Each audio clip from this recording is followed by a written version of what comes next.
Assalamualaikum warahmatullahi wabarakatuh. Perkenalkan, nama saya Lailatul Afadilah, NIM 19140409004 dari Prodi Manajemen Pendidikan Islam UIN Sunan Kalijaga.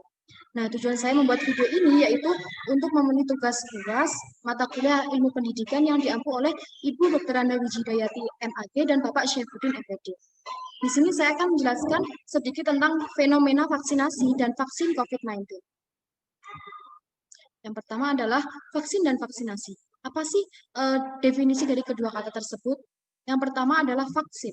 Vaksin adalah bahan antigenik yang digunakan untuk menghasilkan kekebalan aktif terhadap suatu penyakit yang disebabkan oleh bakteri atau virus, sehingga dapat mencegah atau mengurangi pengaruh infeksi oleh organisme alami atau liar. Yang kedua adalah vaksinasi. Vaksinasi adalah proses pemberian vaksin melalui disuntikan maupun diteteskan ke dalam mulut untuk meningkatkan produksi antibodi guna menangkal penyakit tertentu.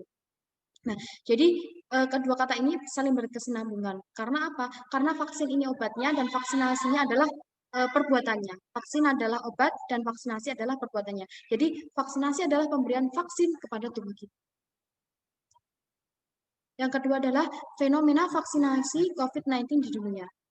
Dunia sedang menunggu vaksin COVID-19 yang dianggap dapat menjadi solusi untuk mengakhiri pandemi ini. Situasi ini dipenuhi dengan pertanyaan, kapan kita akan mendapatkan vaksin? Bagaimana vaksin tersebut didistribusikan? Apakah akan vaksin tersebut nantinya efektif? Nah, dari pertanyaan-pertanyaan yang ada, sering ada satu pertanyaan yang terlupakan, yaitu berapa banyak orang yang akan memilih menerima vaksin tersebut. Nah, di sini ada dua golongan terkait penyikapan vaksinasi ini. Di satu golongan, ada yang menerima dengan berpikir positif bahwa vaksinasi ini akan memutus rantai penyebaran COVID-19. Tapi di sisi lain, terdapat golongan yang menganggap vaksinasi ini dijadikan ajang sebagai perdagangan jika diamanatkan kepada pemangku kuasa. Secara umum, orang dengan pendapatan tinggi dan pendidikan tinggi lebih mungkin untuk menanggapi vaksin secara positif, seperti halnya wanita dibandingkan dengan pria, dan orang yang lebih tua dibandingkan dengan orang yang lebih muda. Kepercayaan vaksin lebih tinggi berlaku di negara-negara dengan masyarakat yang percaya pada pemerintah mereka. Yang selanjutnya adalah kebijakan vaksinasi di Indonesia. Mulai 13 Januari lalu, pemerintah memprioritaskan vaksin tahap awal, yaitu bulan Januari sampai April, untuk tenaga kesehatan, petugas pelayanan publik, dan penduduk berusia 18-59 tahun. Namun vaksin CoronaVac dari perusahaan Cina Sinovac itu belum digunakan untuk meningkatkan kekebalan pada penduduk berusia di atas 60 tahun. Program vaksin COVID-19 ini gratis mulai berlangsung di berbagai daerah.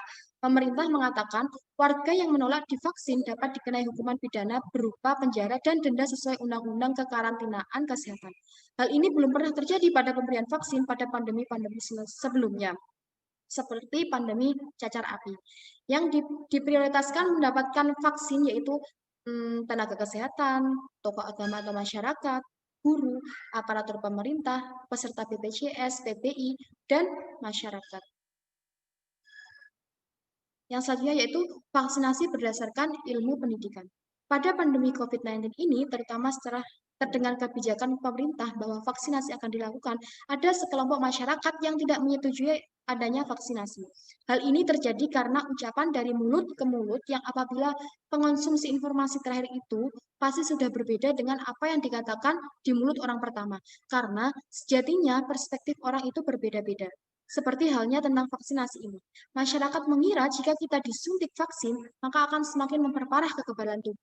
Dikarenakan ada berita tentang seseorang yang disuntik vaksin COVID-19, tidak berapa lama malah terkena virus corona dan meninggal.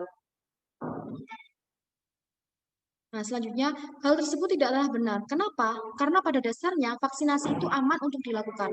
Efek samping vaksinasi yang dapat muncul bersifat minor dan sementara. Misalnya, nyeri pada tempat penyuntikan atau demam ringan.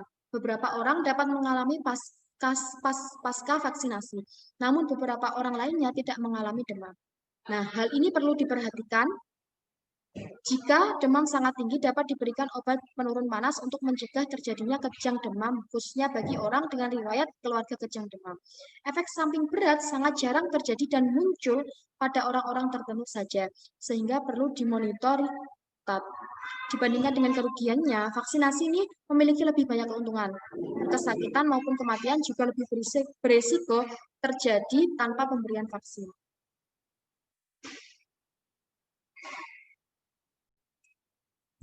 Lalu, bagaimana tanggapan kita sebagai seorang Muslim? Nah, setelah MUI atau Majelis Ulama Indonesia mengeluarkan fatwa vaksin COVID-19 dari Sinovac, Life Sciences Co. Cina, dan PT Bio Farma Persero adalah suci atau tohiron dan halal, dan Badan POM menetapkan vaksin dari Sinovac adalah toyib atau baik, dan memberikan persetujuan penggunaan vaksin COVID-19 dalam kondisi emergency atau emergency use authorization. Pemerintah akan segera melakukan vaksinasi COVID-19 secara nasional. Bahkan, Presiden telah mengawali untuk divaksin. Untuk itu, kita sebagai umat Islam wajib patuh terhadap semua aturan dan ketentuan pemerintah terkait vaksin. Jangan nyinyir dan jangan ngeyel, apalagi melakukan pembangkangan terhadap program vaksinasi COVID-19.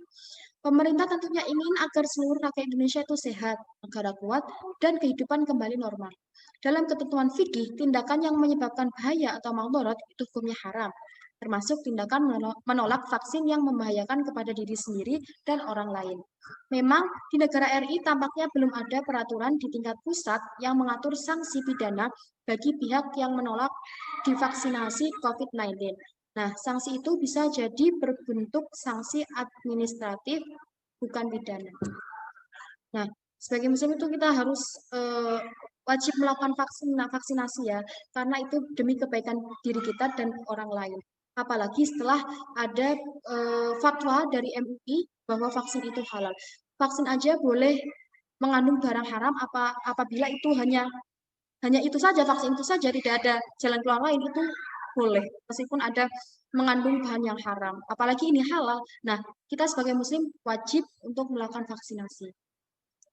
Mungkin itu saja yang bisa saya sampaikan. Apabila ada kesalahan, mohon dimaklumi. Sekian dari saya. Wassalamualaikum warahmatullahi wabarakatuh.